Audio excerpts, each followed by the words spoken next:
পাগলে বলছে আমার আল্লাহ যদি খুশি হয়ে আমাকে জাহান্নাম দেয় আলহামদুলিল্লাহ। এবার শিক্ষিত সমাজ যারা আমাদের মতো কিছু আছে না, বেশি পণ্ডিত, এবার যাই বলতেছেন আসলে সবাই চাই জান্নাতে যাইতে, এই পাগলে চাই জাহান্নামে যাইতে। কত বড় গাদা।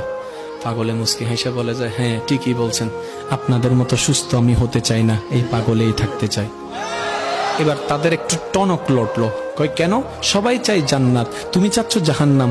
বলে যে ভাইয়ারা আপনারা মনে হয় আমার কথাটা খেয়াল করেন নাই, আমি বলেছি আমার রব যদি খুশি হয়ে,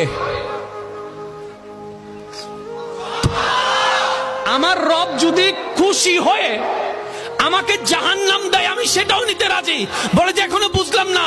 পাগল বলে জ্ঞান দিয়ে রবের বিষয় বোঝা যায় না, দিল দিয়ে বুঝতে হয়। আরে শুনো, রব যখন খুশি হয়ে যাবে জাহান্নামটা জান্নাত হয়ে যাবে, রব যখন নারাজ হয়ে যাবে জান্নাতটা জাহান্নাম